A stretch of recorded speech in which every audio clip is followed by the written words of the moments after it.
સરકારે એમને મુક્તિ આપી કે હવે તમે તમારી રીતે સારું જીવન તમે જીવી શકો.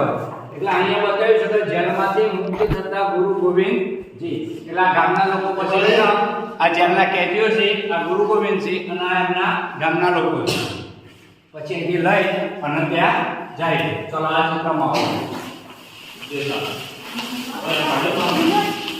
પછી જે ગામની અંદર હાલ વીર સમૂહને ઉપદેશ આપતા ગોવિંદ ગુરુજી, એટલે આ બધા જે આ બધા વ્યક્તિઓ જે ગામના લોકો છે, બરાબર.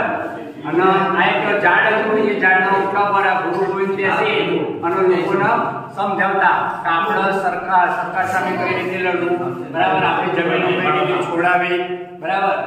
એ આ છોડાવવા માટે ગામની સભા દરરોજ ગામ સભા ભરાતી હતી અને એના કારણે પણ એમને જાગૃત કરતા હતા, બરાબર. આ એક ચિત્ર.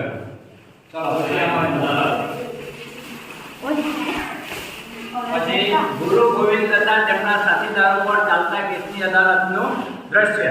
એટલે જ્યારે ગુરુ ગોવિંદસિંહજી સરકારની સામે પડેલા અંગ્રેજો વખતે, બરાબર, તેમના પર ઘણા બધા કેસ લાગ્યા હતા. હવે કેસના કારણે કેસ લાગ્યો તો ક્યાં જવું પડે? કોર્ટમાં જવું પડે છૂટી થવા માટે. તો આ કોર્ટની અંદર એમના વકીલ દ્વારા આ એક કેસ લડાઈ ગયો. તેમાં જો આ હથકડીઓ પહેરેલી છે, દેખાય તમને બધી? આ હથકડી ભાઈ હારમાળા નથી આ, બરાબર. અને આ એમનો દરબાર છે, આ એમનો કેસ ચાલે છે, બરાબર. આ વકીલ દ્વારા આ ભગવદ ગીતા અહીંયા મૂકી અને એમનો સ્વાગત કરાવી છે. આ બધા લોકો દરબારીઓ બધા બેઠેલા છે, આ જજ સાહેબ છે, બરાબર. એટલે આ કેસ ચાલતું એક દ્રશ્ય. આવું થયું તો બસ આ હકીકત છે, ખાલી ચિત્રો નહીં. પછી ભગત પંથની સ્થાપના વખતે ધૂળી પર 7 ધજાના નેજા સહિત હોમ હવન કરતા ગુરુ ગોવિંદજી. આવા 7 ધજાઓ હતી. અત્યાર સુધી તમે ધજાઓ જોઈ તો 3 ધજાઓ હોય, કેટલી હોય? અથવા 1 હોય, બરાબર. નેજામાં 3 હોય અને બીજી કોઈ ધજા હોય તો 1 જ હોય. પણ આ ગુરુ ગોવિંદજી વખતે 7 ધજાઓનું ચિત્ર છે, એના નેચા હવન બનાય અને આ ગુરુ ગોવિંદજી કે ભાઈ એમની જમીનો છે આ બધું છૂટી જાય, બરાબર. એના માટે આ હવન કરતું દ્રશ્ય બતાવ્યું, બરાબર. એનું ઘર છે, ગાય છે, ઝાડ છે, આ અગ્નિ છે, આ કુંડ છે, આ ઓમવાનું યંત્ર છે, જે ઘી હોમે ને એ, બરાબર. આ બધા ખેડૂતો છે. આના પરથી આપણને ખબર પડે.